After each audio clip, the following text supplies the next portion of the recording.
کہ عدت میں کیا پابندیاں شامل ہیں، عدت کے دوران فون پر بات کرنا کیسا ہے، اس کے علاوہ کیا کیا چیزیں عدت میں منع ہیں۔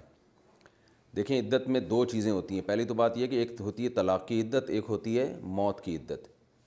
کسی خاتون کے شوہر کا اگر انتقال ہو جائے تو 4 مہینے 10 دن ان پر عدت لازم ہے، اور اگر وہ پریگننسی تھی خاتون کو تو بچہ پیدا ہونے تک عدت لازم ہے، چاہے وہ بچہ اگلے دن ہی پیدا ہو جائے شوہر کی موت کے، یا وہ ٹھیک 9 مہینے بعد پیدا ہو، تو جب تک بچہ نہیں پیدا ہو جاتا عدت ختم نہیں ہوگی۔ طلاق یافتہ عورت کا بھی یہی ہے کہ اگر وہ پریگننسی ہے اس کو، تو جب تک بچہ نہیں پیدا ہو جاتا عورت کی عدت مکمل نہیں ہوگی، عدت ختم نہیں ہوگی۔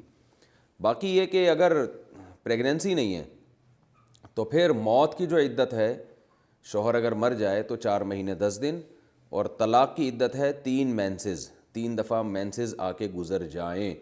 اور جن خواتین کو مینسز آتے ہی نہیں ہیں، یعنی عمر کم ہے یا عمر بہت زیادہ ہو چکی ہے، مینسز آنے کی عمر ختم ہو گئی ہے، تو ان کی عدت قرآن نے بیان کی ہے 3 مہینے۔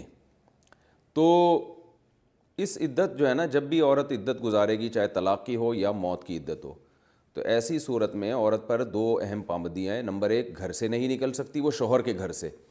نمبر 2، زینت کا کوئی بھی چیز اختیار نہیں کر سکتی۔ ہاں، غسل کر سکتی ہے میل کچیل دور کرنے کے لیے۔ زینت جسے کہتے ہیں چوڑیاں پہننا، لپسٹک، پاؤڈر وغیرہ، یا خوشبو کا استعمال، سرما بھی نہیں لگا سکتی وہ۔ تو یہ بیسک پابندیاں ہیں۔ اس میں یہ نہیں ہے کہ سفید کپڑے پہن کے رکھے، یہ جو نارمل روٹین کے کپڑے ہیں وہ پہن سکتی ہے، زیادہ زینت والے کپڑے نہ ہوں، جو شادی بیاہ میں جانے کے لیے ہوتے ہیں وہ والے نہ ہوں، نارمل جو عام طور پہ گھر میں پہنا کرتی تھی وہ کپڑے پہن سکتی ہیں۔ اور آج کل جو ہے نا، عدت کی خواتین کو مسائل معلوم نہیں ہوتے، کسی کا انتقال ہو گیا تو وہاں اس کے گھر چلی جاتی ہیں تعزیت کے لیے، بیٹی کی رخصتی ہو رہی ہے تو ہال میں لے گئے، جی اماں عدت میں ہے لیکن بچی کی رخصتی، بچی کے سر پہ ہاتھ رکھنا چاہتی ہیں، تو بھئی بچی کو اماں کے پاس لے آئیں، وہ وہیں سے ہاتھ رکھ کے ان کو رخصت کر دیں۔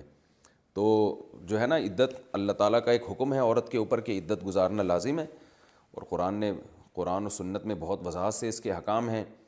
نبی صلی اللہ علیہ وسلم نے ایک صحابیہ سے فرمایا، زمانہ جاہلیت میں 2 سال تم لوگ عدت گزارا کرتے تھے۔ زمانہ جاہلیت میں تھے کہ 2 سال تک عدت میں رہے گی، اور مینگنیوں میں بٹھاتے تھے، گندگی میں اس کو۔ اسلام نے اس کو ختم کیا۔ اسلام نے عدت کی مدت کو بھی کم کیا، اور عدت کے حکامات میں بھی بہت نرمی پیدا کی۔ بس اتنے حکام دیے کہ عورت زینت اختیار نہیں کرے گی، زینت، یہ حکام ہے۔ ہاں، کوئی عورت معاشی لحاظ سے بہت مجبور ہو اور کوئی اس کی کفالت کرنے والا نہ ہو، تو پھر وہ ظاہر ہے روٹی تو پہلے ہے، تو پھر شدید مجبوری میں وہ دن میں کمانے کے لیے جا سکتی ہے، دن میں کمانے کے لیے جائے گی، اور جتنا جلدی ہو واپس آ جائے گی، وہاں بھی نامحرم سے اختلاط نہ ہو۔